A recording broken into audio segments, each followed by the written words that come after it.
Hello, everyone. This is the Cool Kids discussion on the Fabelmans, Steven Spielberg's newest film. And due to the fact that we all absolutely adore Steven Spielberg here, we felt that we had to watch it and review it. So here we are. So the Fabelmans is I mean the description says semi autobiographical, but let's be real, it's really like autobiographical, but of Steven Spielberg's life. And when it comes to this movie, it's very well done. I thought the acting, the writing, the cinematography, the storytelling, and how everything leads up to the point we know of. Um, all really well done. I thought Gabriel Labelle, I think his name is, the guy who plays Sammy, was excellent. I thought he gave arguably the best performance of the movie, but Michelle Williams, Paul Dano, somehow Seth Rogen, the kids, they all did a magnificent job. And what I will say, I just like everything is so good. I have kind of almost little to say about it because like everything was just so good, and it's like almost to the point where it's like, oh, obviously, it's a fucking Steven Spielberg movie. Of course, it's gonna be great. So it's like it's kind of like expecting that almost. So with that, like I have very little to say. I thought I was intrigued all the way through. I liked the structure. I felt like because the structure was very much not like act one, act two, act three. It was very much like small vignettes of like little glimpses into situations in Spielberg's, or should I say Fableman's life, about like the little things that like just continually make him the man who he will become that we know of, and how he grows throughout the movie. Like the you have the whole conversation with Judd Hirsch, his great uncle. I've been blanking on his name.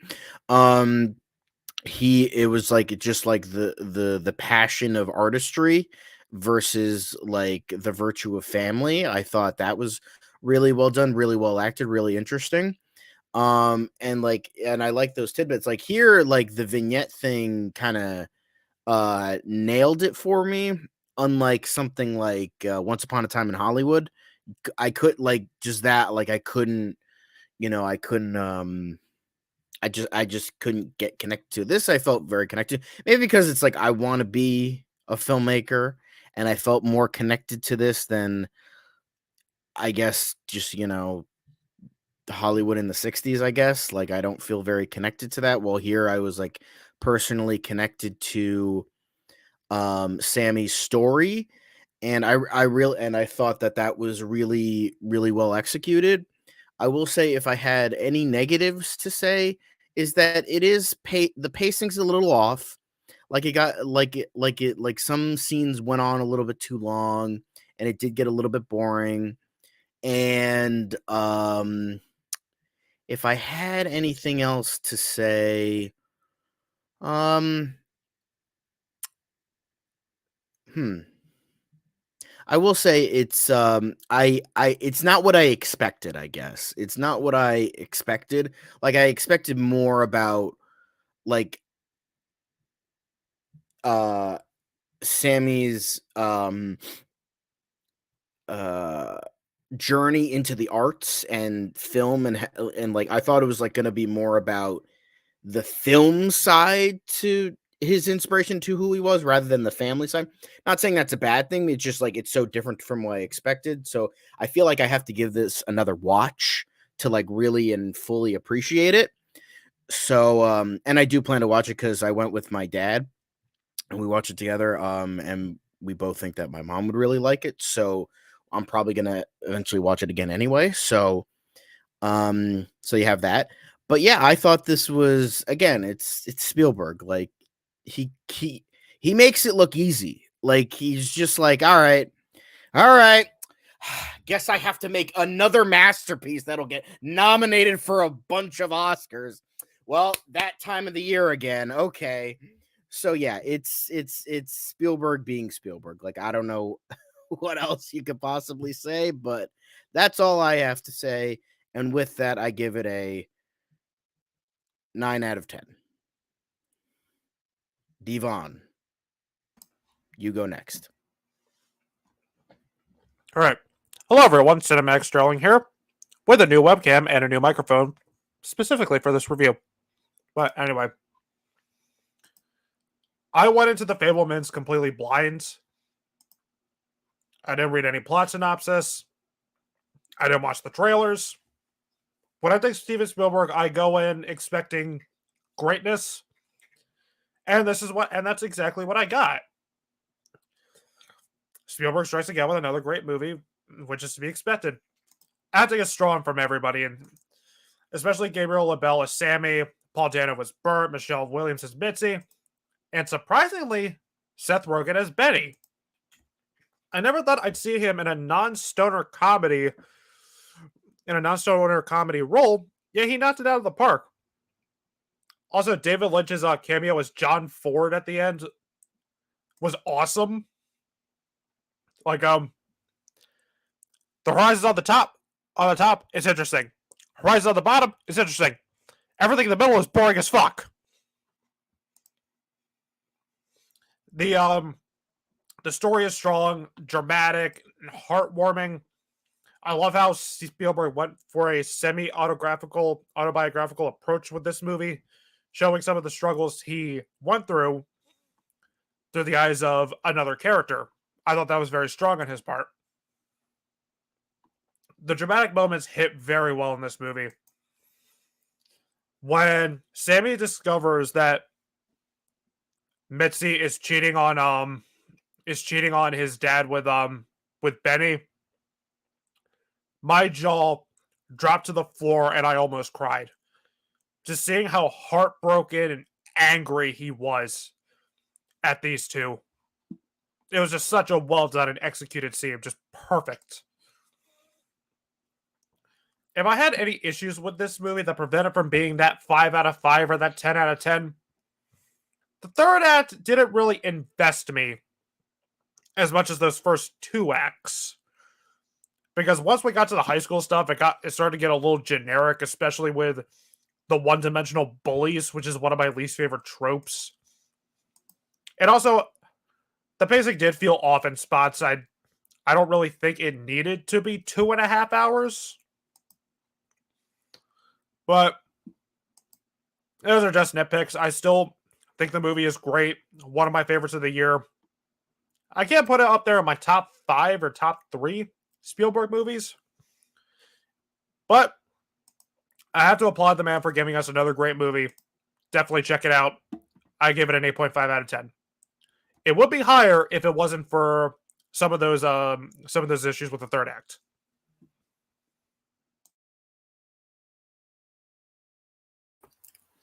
Okay. The way I'll actually structure this review this time is I'll get my issues with the movie out of the way right before I get into the good stuff. My biggest issue right off the bat is the pacing. I mean, because my particular thing was I feel like there's several spots randomly throughout the movie that they could have cut out, mainly with the high school and the bullies. But the main thing for me actually was I feel like that you could have used maybe an extra 10 minutes at the end with Sammy talking to the director. I thought that scene was great. That would have been my favorite scene of the movie if it were longer. But I gotta say, this is probably the best Spielberg movie we've had since War of the Worlds, and that's just my view. But what I loved about the movie right off the bat is that even though he's telling kind of a fictional story through the lens of what his actual upbringing was like, I gotta commend the man for really kind of structuring it that way. It could have just been an ego-driven thing where it's literally Steven Spielberg as a kid, but he kind of thought outside the box, and I like that. Some of the highlights of the movie for me were actually the first 30 minutes actually was my favorite. Everything with when he was a kid, not a teenager, but a kid, was my favorite stuff in the movie. And my thoughts pretty much kind of echo everyone else's, is that the pacing was kind of off, and the third act kind of went downward for me, but not enough to where I would hate the movie. So kind of what everyone else is saying. Not much else to say about it, but arguably the best Spielberg movie we've had in years, and I'm going to give it a 7 out of 10. Not much to say. Okay, then. All right, let me pull it up here. Okay, all right. Let me state that I love Steven Spielberg's works. Not every film of his works, but when they do, he knocks it out of the park. And I'm happy to report that The Fabelmans is no exception. Every single the performances were all very solid. Gabriel LaBelle does a great job, does a wonderful job as Sammy Fabelman. Michelle Williams and Paul Dano do a great job as Sammy's parents. Mitzi and Bert Fabelman. Even the actors that played like the side characters do a great job. I mean, even hell, Seth Rogen surprised me big time. I mean, the thing is that I'm not really a Seth Rogen fan because I feel like he just plays like the stereotypical jokey stoner character that he does in his comedies. But it's like here he was able to play a serious role and actually show emotion. So he does a fantastic job in this, and it surprised the hell out of me. The cinematography was wonderful in this, especially when you have the guy who did the cinematography for other Steven Spielberg's works, like Saving Private Ryan and Schindler's List. I'm not going to mention his name because I'm badly going to butcher it. So, the musical score is also well composed by the legendary John Williams, and it's also Steven Spielberg does a great job directing this film as well. And I love how this film just is like a mirror to Steven Spielberg's own childhood, like all the way between when he got his passion and love for filmmaking, all the way until when he gets his first break in this big break in the industry. It is his Steven Spielberg's life through the eyes of a fictional character. It's very dramatic. It's very heartfelt. You feel the tension of the characters. And I also thought that this movie, just like other movies that came out this year, like Clerks 3, and it was like a love letter to filmmaking. So, and I really appreciate that kind of things. The third act probably could have been paced maybe a tad bit better, but that's probably the closest thing to a negative I could think of. But this movie is still a fantastic watch overall, and I can honestly see this being in my top 5 of the year. Though we'll have to see how the rest of the year plays out, though. And my rating is a 9 out of 10.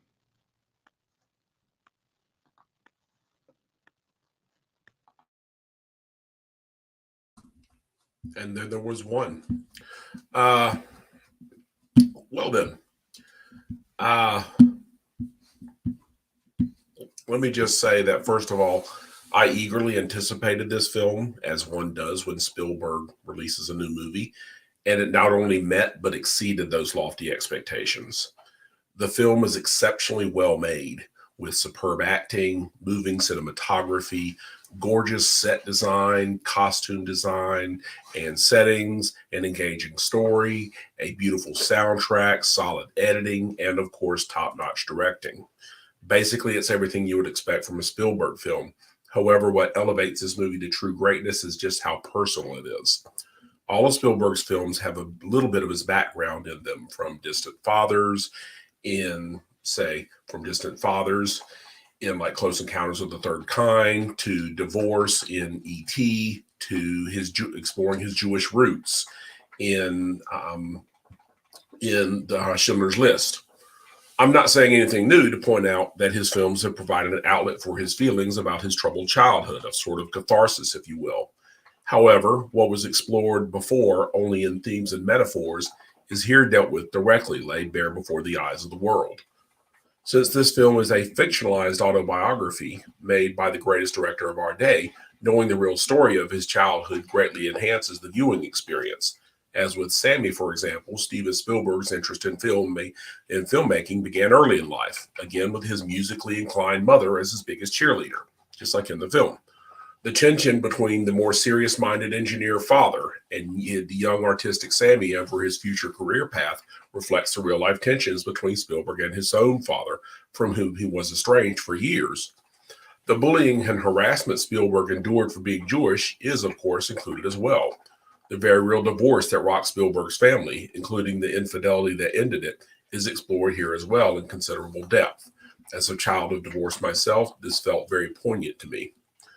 Most importantly, just as filmmaking has served as a catharsis for Steven Spielberg, it is also the vehicle through which young Sammy explored his world and his emotional reactions to it. Thus, he filmed a train crash with his toy train set to get over his visceral reaction to the one he saw on the big screen in The Greatest Show on Earth. He both discovers his mother's infidelity and communicates his knowledge of it to her through the language of film. He makes a World War II film to seek a closer connection to his father, who fought in the war. And in the third act, after he has seemingly lost everything, it is through one of his films and his classmates' reaction to it that he finds redemption and reconciliation. However, there is one big difference that is the key to understanding this film. In real life, Spielberg's father took the blame for the divorce so as not to break the bond between the kids and their mother, despite the fact that the real reason was her infidelity. This led to an estrangement between Stephen and his father that lasted for decades. In the film, by contrast, Sammy's mother openly states that she is leaving their father for Benny, the erstwhile best friend of the father. It's as if Spielberg is correcting the past as a form of catharsis. Since I am also a child of divorce, as I said, one of the themes of E.T., which came out when my own parents' divorce was fresh in my mind, I can feel where he's coming from on a deep and personal level. It allows him to reconcile Sammy with his mother while avoiding the deeply painful break with his father that happened in real life. Therefore, by the end, when he finally follows his mother's sage advice and seeks a career in filmmaking with his father's blessing, it all feels earned, as if his mother was right that things happen for a reason, as if all is right with the world. This is the way it should have been. The film even has an old-style, uplifting ending of the type that characterized Spielberg's early work, with Sammy meeting legendary director John Ford, a clever and humorous bit of foreshadowing of the great director's own career. This film would have been great even had it not been so personal for one of the greatest directors of all time. The fact that it is so personal makes it one of the best he has ever made, and my rating is a perfect 10. I honestly think it's maybe even in his top 5. Yeah. So, I mean, this is pretty much up there. In the words of Weird, the Al Yankovic story, bro, I got chills. That was good. Thanks, man. I got chills. One thing I wish I had put in there. That was good. Thanks, man. We were all like kind of stumbling over our words, and then Mark just like shits on every fucking buddy here with his amazing fucking review. It's like, okay, great. Now, how the fuck is the rest of this goddamn discussion gonna live up to that? Thanks, Mark. Hallelujah. One thing I forgot to bring up though is that his love of film. I wish I had mentioned just how one of my favorite films was in this. Who Shot Liberty Valance? You know, and it's this great Western by John Ford, and the way his love of film was really in this, and the way his love of film was just kind of like his outlet to the world. You know, I mean, like he keeps seeing these films and he keeps being inspired by them, and he communicates. It's like he almost communicating through the language of film. So it's very beautiful the way he does. Like I love the ending is through his film, that film he made, just this little film filming on the beach, and he just turns it into a masterpiece. He turns it into this great uplifting thing that it's remind me of, oh damn, what's the one? Chariots of Fire. You know what I'm talking about? Oh yeah, I know what you're talking about. Yeah. So with these guys running, looking like, you know, like the old style Greek Olympics, you know. So I mean, and I thought that was really where the bully got his depth from. And it reminded me a bit of Schindler's List of Oscar Schindler from Schindler's List that occurred to me. Like he's sitting there smoking a cigarette. For some reason, it just reminded me of Schindler's List, but the way Oscar Schindler, at first, he was literally a Nazi. And I mean, obviously, just because of it was opportunity for him as a businessman, he didn't really care about the Nazi agenda. But at the same time, he's like, I'm not a hero. I'm just a guy trying to survive. He was just looking out for himself. And yet he still winds up changing through his experiences. So, I mean, it seems to me that the bully made an important change there through what he experienced with Steven Spielberg. I think there's a message here about the power of film. Yeah. Because he finds redemption through that. It's like he finds hope because he's reached his lowest point. His family is breaking up. His girlfriend is just breaking up with him, and just so. His girlfriend was a bitch. No, she wasn't. I don't think she was. No, because that was really dumb what he said. Come on. He literally proposed to the girl. They had been dating for like a couple of weeks. I mean, dude. Yeah. Yeah. And the fact that, like, I don't know, just like it was all just kind of like awkward. I mean, not he was just a naive teenager. Like, He was, exactly. Yeah. it's like, you're really gonna leave this guy behind? Clearly, when he needs the emotional support, go fuck yourself. Oh, come on, man.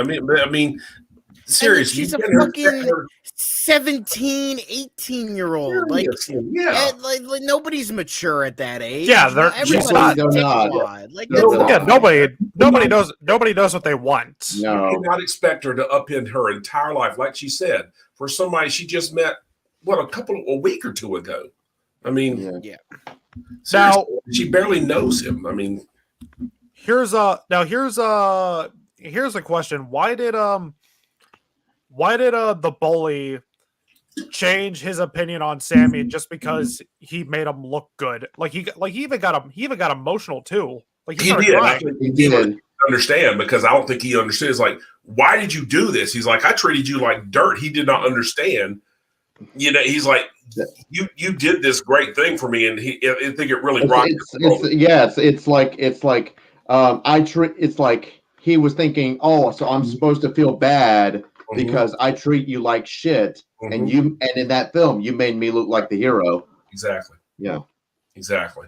And I mean, and like he said, he's like, he even says it himself. He's like, maybe I just wanted you to be nice for 5 minutes, or maybe it was just shit. That's just the way that film just turned out, just because it looked the best that way. But I mean, it's a little of both. I think he said, it's like his way of dealing with his emotions, like, and at the same time, I thought it was a bit of an inferiority complex in there too, because he makes this guy look like a superhero. He's like, it feels like I could never match up to this guy, So I mean. But yeah, I mean, and which ties back to what you were saying, Mark, that the Greek Olympics, how like the Greek myths pretty much shaped our view of what the superhero is nowadays. I mean, look at my icon in the fucking upper right hand corner. Yeah, like, hello. Exactly. Speaking of Greek gods, there you go. Seriously, exactly. Don't get much higher than that. Major props to it's this kinda movie, by the interesting how it way, ties together. for finally giving Judd Hirsch another movie. That movie. Oh, that thank guy God! is- Thank you. Yeah, That a guy movie is director. not seen enough, and I just love him in any movie he's in. Yeah, he was. Yeah, He was weird. The dude was weird, but I think he kind of like as the movie went on, he kind of had a point. he did, because I think his point was, look, a career in show business, yes, it hurts, but I think he was saying it hurts more to not pursue that. It would hurt him a lot more, because I think the whole idea, the key to understanding Mitzi is that she always felt she had to suppress. I mean, she's a woman in the 50s. She has to suppress her ambition to support her husband. Yeah. And she, for once, she chose her own happiness. And that's what was her message to Steven. Well, I keep saying Steven, although, I mean, that was her message. It kind of is. I mean, you could say Steven, because it is Her mirrored. message to him, and I imagine that was because, I mean, honestly, she's a dead ringer for his mother. Like we said before, she's a dead ringer for Steven Spielberg's real mother. The makeup was a fantastic job. Yeah. Yeah, I looked up. I even looked up pictures of his mom, because I wasn't sure what she looked like. Mm-hmm. Yes. Spot on. Seriously. Yeah. Even from the hair. Mm-hmm. Yeah. Dear God, the Real. hair, everything. Dear God. Holy Oh, shit. and even the monkey. The monkey. She really did bring. Just they came home one day. What? I gave Yeah. the monkey Yeah, gave she was the artistic type, and it was really Monkey. she was the artist. His Monkey. father was the scientist. Monkey. Yeah, like they had that great line, and this family is the artist versus the scientist, and Sammy's on my side. So Although that monkey gave me flashbacks to a movie that came out earlier this year that I'd rather forget about. What movie, Zach? Well, I'll just put it this way. Am I gonna say it? Nope. What about Nope, Zach? yeah, I think it's Peele's weakest work. Not That's just the way you want to, you little shit. Fine. I actually agree. It is Peele's weakest movie, but like I just wanted to Phantom Zone to somebody. Nah, man. Can't. No, not just Candyman Peele. reboot. Okay, finally, not right just Jordan dude's on the Peele's right weakest. now. Hey, I was. Not Hey, just, look, not mean, just that's Jordan like- Peele's weakest movie. I would say that's his weakest work overall that I've seen. he's done three films, man, and all three of them are great films. I mean, Not just the three films. Phantom's weakest work. That's still pretty damn good. Everything. Fuck the Peele's Candyman done reboot. is true. That's Like, not. He didn't direct that though. Yeah, but he wrote it and he produced Yeah, it. but I'm just saying. I don't count. I'm only counting films he directed though. Yeah. But anyway, we're talking about We're talking about Spielberg good and the movies. Let's go Fabelmans. back to good movies. Steven Yeah, Spielberg, really. everybody. I mean, Nope is a good movie, but it was Here's a a good deeply personal. Here's a film. good discussion. Top 5 or just 3 Spielberg movies of all time. oh, that's easy. And where do you think this one fits in among his great? If it's among the top 5. Well, I mean, What do you or think, where top five or- about? So obviously, you can't rank it somewhere, but I mean, how do you think it compares with, in general, with his body of work? I would say it's maybe top 5. I don't have like a list. I don't know. Yeah. I don't even know how many I've seen. I of would him. say, I would say at the very least, I think this would be in my top 5. I'd have to really think hard if it's going to be in my top 3 or not. So I'd have to So rate. my favorites, if I had to do like a top 5, then I would say Close Encounters, Yeah, E.T. Those are two of my favorite movies Yep. of all time. I adore those movies. Thank you. Jaws, Yes, yeah.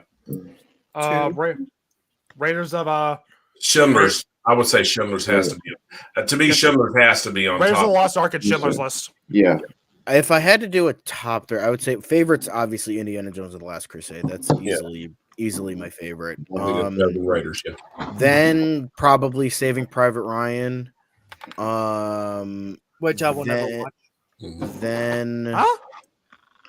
Okay, good. What? then what would be the third? I would either E.T. or Jaws probably would be my top 3. E.T. is up there, Jaws is up there. It's been a long time since I've seen Close Encounters, so I don't know how good that is. I rewatched it recently. But the only other one I've seen was Jurassic Park, and while I like it, it's an okay movie. I think it's very dude. I agree. but I know. Overrated. Yeah, I think It's good, but it's overrated. I Yeah. agree. I agree fully with John. for No, Jurassic Park would be among my favorite Spielberg movies. I love the first one. It's understandable why, because I mean, but I Yeah. mean, honestly, for me, I was 18. I was kind of over the kid phase in, and I was like, it's all right. You read the book, haven't you, Mark? Great popcorn movie, but I don't think there's anything deeper. But there. Mark, you read the book, haven't you? Yeah, I have. Yeah. I have. Yeah, but I guess that makes my category a bit unique because my favorite Spielberg movie is actually War of the Worlds. Because my background is this goes way back to when I was a kid in elementary school. H.G. Wells' War of the Worlds is my favorite book of all time. Yeah. So War of the Worlds, Spielberg one, is my favorite book to movie adaptation I've ever seen for personal reasons. It may have modernized the story from 1800s like in the book to modern setting, but it kept the spirit of the book, with the themes of paranoia and the overall tone. So I thought it was a great translation. Then of course other ones like War of the Worlds being my number 1, then Jurassic Park, then Jaws. I'll put Close Encounters in there because that's another great alien film he did. Hmm. And then maybe The Fabelmans, just because it was a personal story for him, and I respect how he did it. So But- that'd be my 5. Yeah, but I think because this is really hard for me because I mean doing just 5 is very difficult. I'll just name some of them on the top of my head in no order: Jaws, Close Encounters, Raiders, Schindler's List, Saving Private Ryan. There was, I said Raiders, right? Yeah, The Last Crusade. I mean, I guess I'm just naming some at the top of my head. So, and because I thought of an underrated Steven Spielberg movie. Wait, did I accidentally get rid of Mark? You found him going it was Mark for me. no I reason. accidentally swiped. I was cleaning my screen and I just accidentally swiped back. God damn it. Do you know what's an underrated Steven Spielberg movie? What's that? Minority. Hook. That's Oh, fair. is it? Yes, That's yes, fair. yes. I know a lot of I would say Hook is I would say amazing. I would say his most underrated is probably Minority Report. That is so Yeah, good. I agree. Minority It is. Report is great. Catch Me If Very, You very Can is good. also really good. What's I that? would say top 3, but it's definitely up there. War of the Worlds one? is one. Yeah, it's Which one funny. did you say? I'm sorry. Which one did you say that last one you said, John? Catch Me If You Can. Oh, yes. There's There it Weekend. It's great. Yeah. Jesus Maybe it's just a me thing. I but also really liked The Adventures of Tintin. That's definitely one of my favorites. How about Ready Player One? I like Ray. And- I like Ray. Yeah. I Yeah. enjoy I it. mean, to be I fair, enjoy I it will too. say Steven Spielberg, from what I've seen of the book, it's definitely better, but like that's not saying much. I Does know. anyone ever really notice that War War of Horse the was also Worlds really is good. really underrated too? I never hear anyone talk about War of the Worlds anymore. I haven't seen. God, I remember seeing that in theaters when it came out with my grandparents. I saw that in theaters too. It was one of It's those like, movies. come on, that one's a really good movie. Not just a good Spielberg movie, but just a good What? movie. What? War of the Worlds, the Spielberg one. Yeah, War of the Worlds is good. I wouldn't say it's his I gotta top, watch but it I mean, I think it is very good though. Yeah, I mean, Yeah. it's pretty much just straight the book. You know, I mean, it is the same way. But I mean, Well, Yeah, except it's I in think that's modern Spielberg's most day underrated America movie. rather well, than yeah, true. Modern day America. 1800s Yeah, England. true. Yeah. Yeah, I personally think that's his But I most- mean, as far as the diseases, you know, wiping them out. Yeah. But I mean, yeah, but Tom Cruise is fantastic in it. It's also my favorite Tom Cruise movie too. Yeah. I don't know But, if one literally exists, man. So it's Top Gun Maverick. Yeah. But I mean, yeah, I think honestly, I rewatched Close Encounters fairly recently because they had it on sale on Amazon Prime, and I just bought it, and it still stands up. It's man. it is in my. I mean, Yeah. it's in my top 5. Yeah. Because I mean, Damn good. I mean, guys. Yes. Am I right? Yeah, exactly. Yes. What's this now? Close Encounters. Yeah. The Come on, And, that's how they talk to the aliens. and by the way, no, it's like that. It's like that. You flip it up like that. by the way, did a little bit up, but did anybody ever watch like when it was re-released in IMAX this year? Did anyone ever watch E.T. or Jaws when they were re-released or something in IMAX? No. I No. did not. Hey, I saw both. I watched E.T. That I would've been wanted to. That I is- it wanted is to awesome. see Jaws. Did not care about ET because I'm not a fan. What? What the fuck? I just. Here's the thing. Out of all your bad opinions, that is absolutely the worst. That is absolutely the Don't worst. put Jaws. All right, sorry, Zach, but I gotta put you down. You are. Jesus. How do you not like E E.T.? I will say, my friend Peter, the one we did a stream Yeah. with, Devin, he hates ET. Damn. Fucking absolutely hates it. Jeez. But yeah, I will say my daughter hates it because she finds E.T. creepy. My I don't- daughter has, ever since she was a I kid, she's don't- always found E.T. creepy. I do not understand it. I got And yeah. I get on her about it all the time. let's Especially with Zach the speak. original the design thing. of the aliens back when it was called Night Skies. So. Okay. Yeah. Here's the thing. I don't not like ET. It's just not one I love. It's just simply that. It's one you like, just not love, right? Love though. I mean, that I love that. Is it I one you? yeah, I is it one love- you just like, just not love? It's like seriously, that film is it's like, adorable to me. Love it. It's so amazing. Oh, but I will say this though. I love everything in the back half when like the government starts getting involved and all that, and when all that starts getting started. I love that whole chunk of the movie. But everything else is just I get it, it's slower, it's building character, but I just liked the back half of the film where again the government starts getting involved and all that. That's my favorite part of the movie. But here's the thing, Zach. Do they have guns or walkie-talkies? Yeah. Nope. But I mean, the government. First of all, the government's there from the very first scene. I get the joke, John. The government's there from the very first scene. Yeah. That's the whole point. I mean, well, like you know what I mean. Like what you know, well, like once like, they come in, like when they're coming into the house, like I know what you mean. Yeah, but I mean, horror scene. But you got to have those other scenes to establish the relationship between E.T. and Elliot. This is Zach, everyone. He has terrible taste. Yeah, you got to establish that relationship between E.T. and the kids. I mean, and all I don't think he's saying like that the buildup shouldn't be there. I think he's just saying he just prefers the government stuff. Yeah, I get it. Yeah, I get it. I get it. Yeah. And I will also say I do think the alien, the character is likable. Obviously, E.T. is very iconic, but I do think the design is kind of creepy. What? I can kind of see that. I will say he did kind of creep me out as a kid a little bit. I mean, my older brother was creeped out by him as a kid too. I remember because I wasn't, but he was. Because E.T. isn't even one I grew up with. I watched it once when I was a kid.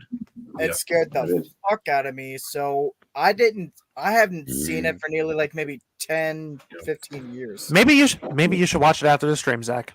I'm the only one. I have seen it again a couple of years ago. I'm the only one who's old enough. I'm the only one who's old enough to have seen it in theaters. When it was originally in theaters. You're so fucking lucky, Mark. You saw the best movies in the theater. Okay, we get it. Fuck you. Hey, Devin. I have a question. I even saw it in a drive-in theater. I've got a question. Devin. Stop flexing, Mark. Jesus Christ. Are you done? Are you done? Are you done? I was going to ask you a question, Devin. Not even close. What is Mark's favorite movie? I'm just getting warmed up. What's Mark's favorite movie? Oh, his favorite Spielberg movie is Indiana Jones and the Kingdom of the Crystal Skull. Yeah. Fuck you. Oh, fuck. As a matter of fact, your favorite film, the Indiana Jones 5, that shit is fucking terrible from what I've read. I've read some horrible shit about the reactions. By the way, we all know. Everyone here knows that Mark's favorite movies of all time are The Godfathers Part 1 and 2. Thank you. This guy. And especially Part 3. You're welcome, Mark. Actually, you know what? Coda is a lot better. Coda's a lot better. I have heard the editor's cut is a lot better. It is, yeah. Coda's a lot I think better. everyone can kind of unanimously agree that, like, well, in a sense, I mean, I still enjoyed it. It's still not a good movie, but I enjoy Crystal Skull. But hold on, Zach. I think everyone could kind of unanimously agree that Crystal Skull, AI, and 1941 are Steven Spielberg's worst movies.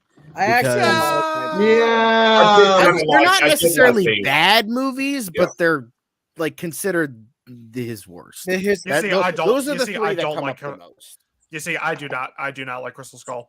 I don't like Crystal Skull, and I don't like Temple of Doom either. Me neither. I don't like Temple of Doom. I mean, honestly, Temple of Doom was my favorite as a kid. I think because honestly, it was so visceral. I mean, I had that visceral reaction to it as a kid, and honestly, it still holds up in the sense that it doesn't hold up as well as an adult, but it still does in many respects because. For one thing, Short Round is still fucking adorable. I still fucking love Short Round. Wow, holy smoke! It has some of the best action in the whole series. It has some of the very best action in the whole series. You got an iconic villain in Mola Ram. I mean, dear God, how many other villains have you ever seen ripped out a guy's fucking heart and showed it to him while he was still beating? That's pretty fucking awesome. Yeah. And then lit it on fire. Remember that? Seriously, lit the shit on fire. Fuck. Yep. AI. I loathe, despise, hate the ending of AI with I love burning motherfucking passion. Then again, that's what Kubrick wanted, and that's what Spielberg was like commemorating his friend. So that's what I was going to say. I get John. that, but it's just this, and the ending, it's too fucking bleak. I mean, the whole I've never point seen is it, I that can't he's judge. not that the kid is trying to. I haven't seen AI either. I just is know the trying infamous to ending. find his mother again just to be able to see her for one more day. Fuck you. It's like this. It's too fucking bleak. It's like I said, because here's the thing. I was really liking this movie up to this point. I really was, but I despise, I loathe, I hate the ending with a loathing, burning motherfucking passion. Well, that's It's one of- exactly what I like about it, though. It's like it is one of the. I would even go so far to say I would call it one of the worst endings I've ever seen to any movie. Oh, come Oh, on. Jesus wow. Christ. Wow. I kind of I like the bleakness of him just like sitting at the ocean floor, just wishing Thank to you. be a real boy. That's Exactly. I like that. That's a cool ending. But then you kind of have the schmaltzy ending with like him being with his mother and like that whole stuff. Yeah.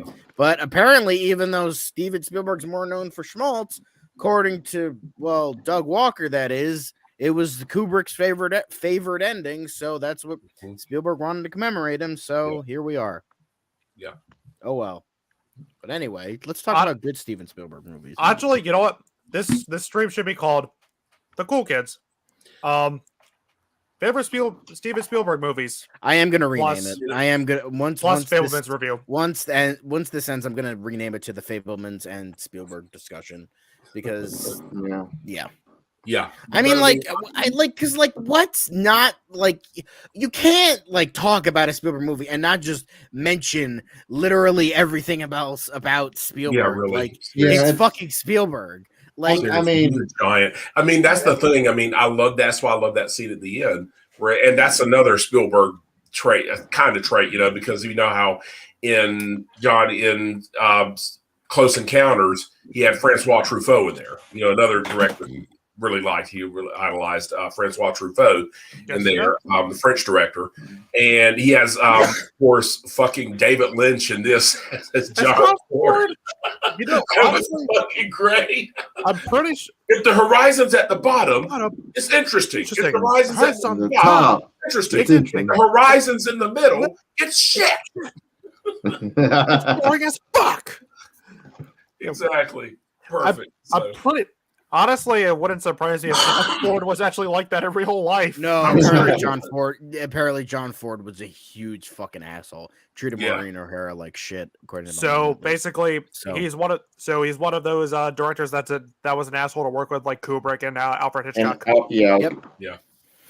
Most Yeah. directors of the He's modern day apparently directors are, a Yeah. huge douche. Yeah. So Yeah, a lot of directors are Mhm. usually like that because they've made so many movies. They're all like They become perfectionist. I don't know. I've heard that George Lucas is good to work with. He just doesn't give a lot of direction. I mean, he just kind of stand off. Yeah. just oh my god, that just actually stand there. reminds me. There was a really funny interview with I think Ewan McGregor was on Graham Norton. I don't know if all of you know this interview, but he was talking about he's like, oh yeah, George Lucas, great director, but he's like, the problem is he's not a very human director. He's a very technical. He's a very technical director. He's great with a shot, Mhm. great with everything behind it. But when he's talking to actors, he's very robotic. It Yeah. shows. Yes, it does. Dude It's can- funny. And so Yes. during Attack of the Clones, and George Lucas was trying to give direction to Boba Fett, like the little kid, and he's trying to trying to explain to him, you should be untrustworthy of Obi-Wan when he comes in. He's like, you have to be like this, and the kid just wasn't getting it. So Ewan McGregor whispers to him, after George Lucas goes away, Ewan McGregor whispers to him, he's like, so when you come to the door, just act like I've just ripped a really nasty fart. And then just do it like that. And so the kid fucking opens the door and he looks at him funny. And that's the take that he went with. There you go. Exactly. But guys, Honestly, I'm sorry. Go ahead. just remember, it's like poetry. Sort of they rhyme. It's sort of Every rhymes. stanza I'm kind of rhymes actually with the about last to one. say That's why I something. can't- But hold on, wait. I've been I'm- saying, but I was going to say that speaking of George Lucas, I think some of their best work was when they were working together on the Raiders of the Lost Ark trilogy. Yeah. I hope. I just hope. I just hope it works out. What? I'm actually about to say something That was very what George Lucas said. controversial about George that works. Lucas. Oh, go I'm ahead. about to say something very controversial. Go ahead. Be careful. So y'all know the Revenge of the. So y'all know the Revenge of the Sith is my favorite Star Wars movie, right? Yeah. Right. Yeah. I would even go so far I as to do. say that he directed it better than the original Star Wars. I'll just I give don't you know if I this say one. he directed. Yeah, well, that's just like your opinion, man. I don't know if I would say Yeah. he directed it better because I mean, Yeah. I think he casted. I love the way he casted the original because he cast them as an ensemble. He had them read together, and that's how he cast them. Get just that right mix, and it shows because those three have just amazing fucking chemistry together. So Maybe I'm biased towards Revenge of the Sith because Ewan McGregor's performance as Obi-Wan Kenobi in Revenge of the Sith is the greatest acting I've ever seen in any movie. Personally, but that's on him. Well, I mean, I wouldn't say any, but I mean, Wow. he did do an amazing job. He did do a great job, and I do think he just owns that role now. I mean, Yeah. he's arguably even surpassed. Yeah, Consider Alec Guinness is dead and hates it, Yeah, so yeah. hated it. So yeah, so like yeah. But yeah. I mean, so, but I mean, I think he's. I mean, honestly, Revenge is probably my favorite one too. But I mean, even though I think that Empire is technically better, I think Revenge is my favorite because it tells a more epic story. Same. Just I what we played is probably prefer, long. like, Watch. for instance, my favorite is Return of the Jedi. Like, I Mhm. love that movie. I do. With I all love the it too. Ewoks I and all love it that shit. Mhm. Because like I kind of feel bad. Like a lot of people shit on it. I feel They do, and it's not fair. They It's do. still- it's Oh, not no. fair. Return of but, the like, Jedi is actually my favorite of the originals. but I'm basically like Empire. I mean, Empire is I like the all three. best. Yes, I like but all. I like all three. Oh, all three are great. But Yeah. I Hey, John think all said three so. are exceptional. But Yeah. Return is my favorite. I don't know why, but something about Return, I like the balance of darkness and light, and I like New Hope. Yes, it's dark, but that's the light Yeah. movie. Mhm. Empire is the dark movie. I think Return of the Jedi is the balance between the two, and I think that was intentional. And I like that a little bit more. And don't get me wrong, I love darkness and I love light, but I like the fact that it's balanced. I like the fact that it's balanced in Return of the Jedi. I agree. Yeah, I mean, you got a good point. I mean, Empire is one of the most satisfying conclusions. I would argue maybe the most satisfying conclusion of any trilogy. I mean, it's just because I mean that's why I still say Harrison Ford may have wanted Han to die, but I mean George Lucas was right. There's no way you can't kill Han in there. I mean that's going to ruin the whole. And you need. And then J.J. Abrams comes in and like, Darn. fuck all y'all. Exactly. Darn it, you ruined my joke because Mark was saying, oh, and it was one of the most satisfying trilogies ever, and I was about to joke and say, and they never made any more. Yeah, really. Yeah, J.J. Abrams is like, hold my beer. Yeah, really. I mean, to be perfectly fair, I bet the only reason that Harrison Ford would have come back would have been like, That is what. Yeah. Are you killing me? Are you finally fucking killing me? Then I'll come back. That's why he said. Yeah. Literally, that was in the thing. That was his condition for coming back. He said, "You got to kill me off." What He about did not this? want to come back ever again. What about this? So, Mr. Ford, what was your reason for coming back? I've got to have money. But I mean, You got that clip, John?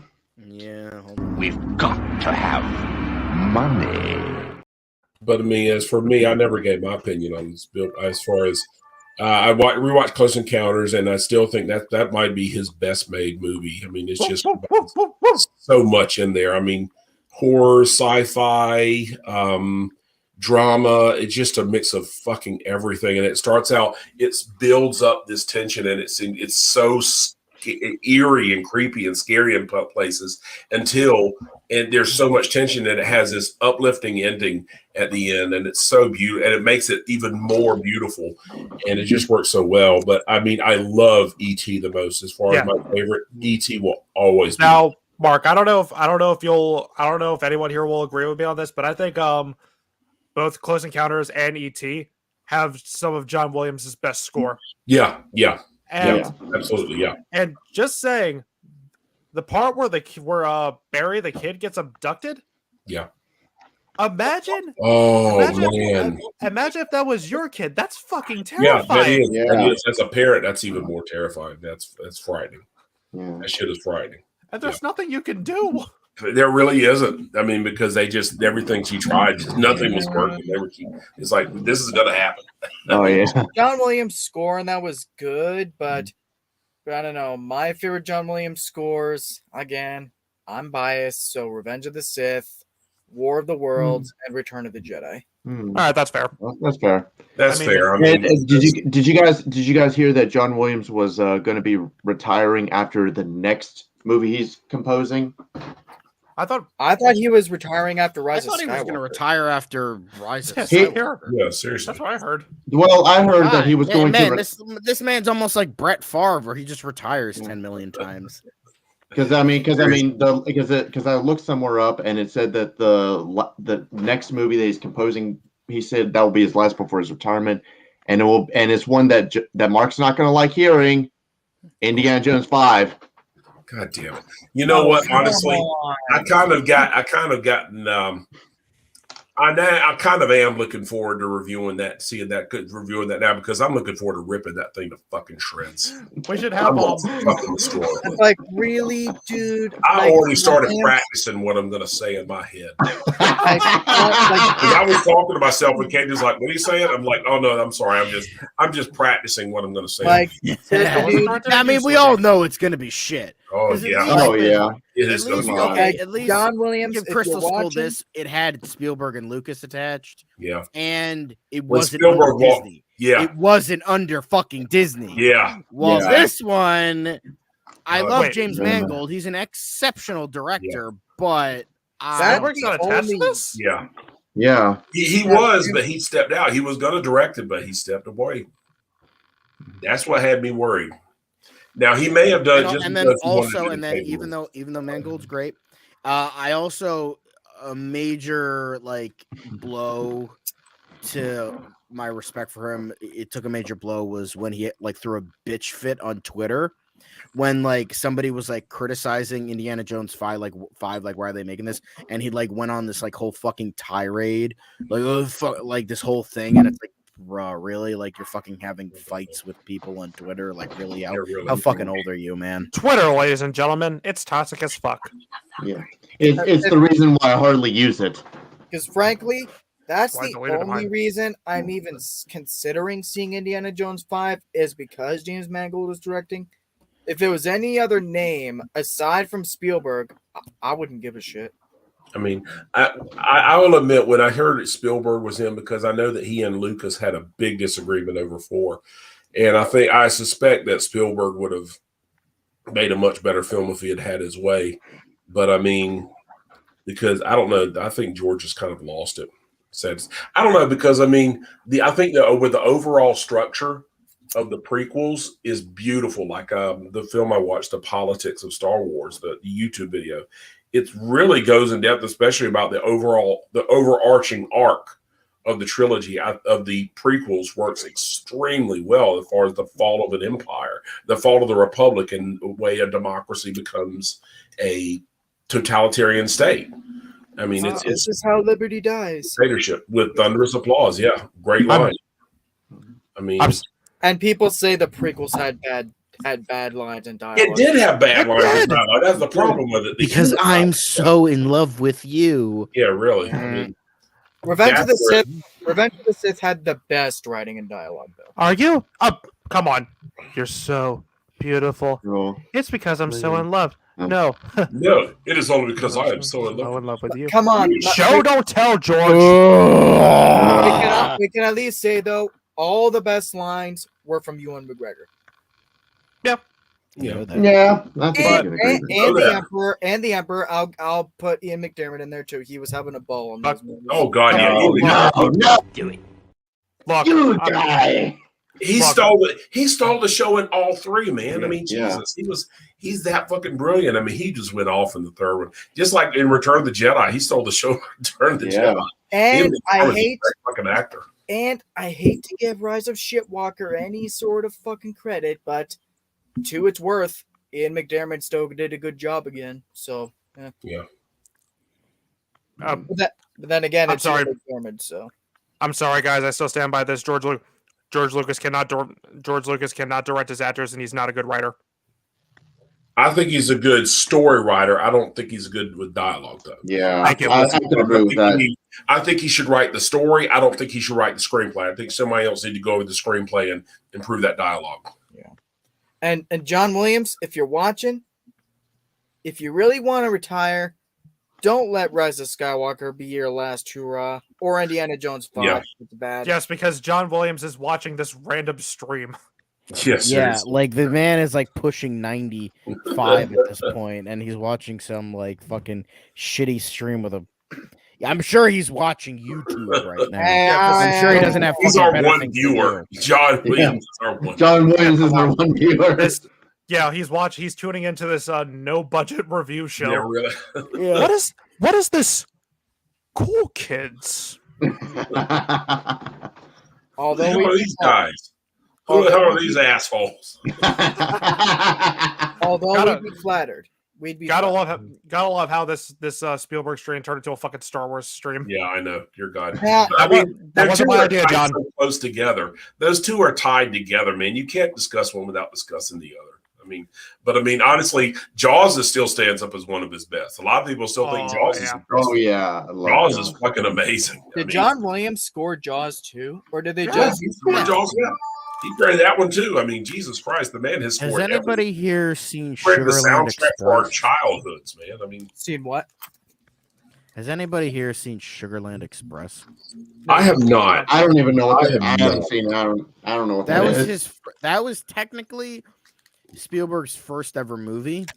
Mhm. It was his first theatrical. I First believe his first theatrical, real yeah. movie was Duel, but that was a TV movie, so I don't know if that counts. Yeah, But his first theatrical film was Sugarland Express with Goldie Hawn.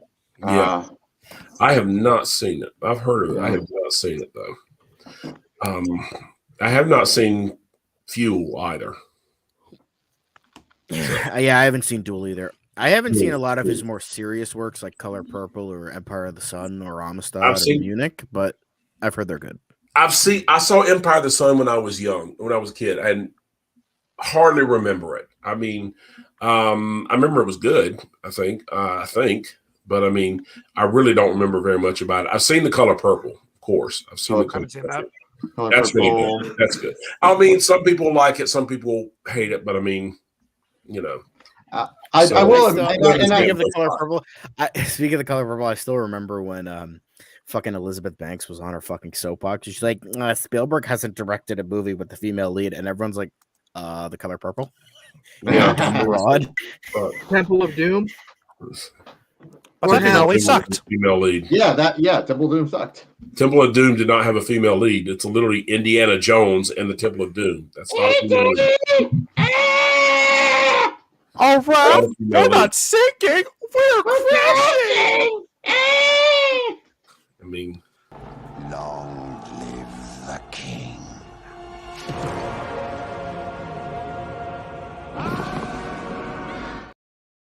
you have become the very thing you swore to destroy. Don't fuck with Temple of Doom. Thank you. I like Temple of Doom. It's good. Fuck off. Thank you. Exactly. I honestly, But the chase scene through the mine, that alone is one of the best fucking scenes in the entire fucking trilogy. I honestly never really even understood the discourse with Temple of Doom. It feels like the other two It was movies. just was that like, Willie what the fuck? sucks. That's pretty much it. They think Yeah, they think exactly. Willie's Yeah. annoying and Short Round is annoying, and that's it.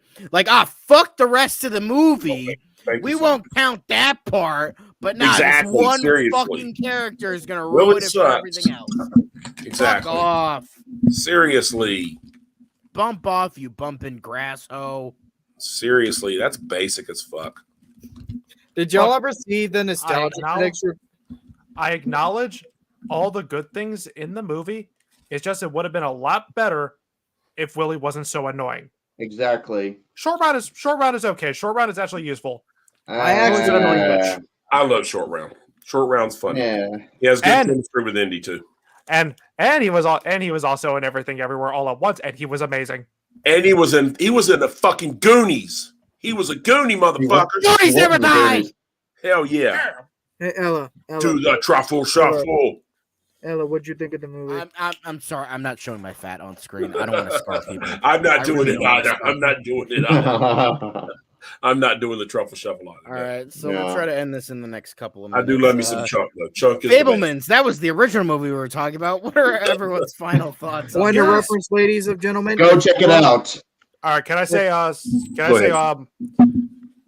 now, yes, we didn't really go into a lot of detail about the movie, but this is a movie where just talking about it isn't enough. This is a movie that you you really gotta need to experience see it. to fully You gotta experience. see it. You gotta see it. Exactly. And Okay. the spoilers just aren't, it's an experience. You really just have to experience it because it's beautifully shot and it acted and structured and everything. Yeah. So Yes, it's And just a Ella real experience. also gives her seal of approval. If Ella is purring off. during a movie review, Fuck off, your stupid cat. if Ella is purring during a movie review, that means she liked the movie. but Okay. don't consider this as a review, but more or less a celebration of Spielberg and his work. Yes. Exactly. It's Amen. Spielberg's celebration of himself, but it's not like it's not like It's circle not- jerking. It's it's not not circle wank. jerking his life Yes. or like his movies or anything. It's just like Well, as yeah. what Mark was saying was like what he believed is what the correct Yeah. path should be and that Exactly. kind of thing. So I mean, his I- mother literally asked him. I'm sorry. Go ahead. no, you go first. I was just going to say that his mother, had literally, she said he's talked about how she asked him for years, when are you going to do a movie about us? Because, and how his mother pointed out that all his films have some of those themes of, divorce and absentee fathers, there's been like Close Encounters and Indiana Jones and the Last Crusade, and it's like, when are you going to make a movie about us? And he finally did it. So, I mean, Yeah, only after the both of them. only died. after both of them died. I mean, which honestly I understand because as somebody who's lost both of his parents now, that's kind of what you do. You kind of start dealing with that shit. Yeah. It makes You sense. kind of Yeah, reconcile them and kind of make sense of it. Yeah, this was definitely an extremely well done movie. Highly recommend it. Sorry that we couldn't talk about it more, but it was just like, again, you just have to experience it for yourself, and it's extremely well done. And if you love Spielberg, you're going to love this movie. Yes. And I do want to add something. It is funny how both my dad and somebody in my theater after the movie was done both said we're like, wow, that kid, he really looks like Spielberg too. Yeah, really. He really fucking does. Jesus Christ. Yeah. Like by the end, he looks so much like a young Spielberg. It's like, God damn. Jesus, it's eerie. Yeah. I mean, Anybody was really else have fun. anything to say? Stay tuned. Stay tuned next Saturday on this channel right here for our review of Violent Night. yes. I am hyped as hell for this movie. So looking forward to it. I really John hope Wick David plus Harbour finally David has Harbour a movie. plus Free Chris- Santa Claus. The Santa Claus. Will David Harbour in his streak of shitty films ever since Stranger Things? Yeah. Boy, awful. Who knows? Yeah. But remember, Yeah. kids. Remember, Opinions are like to the assholes. cool Let kids us know. watching. Remember this. Always remember this. When the horizon's on the bottom, it's interesting. When the horizon's on the top, it's interesting. When the horizon's in the middle, it's boring as shit. Shit, exactly.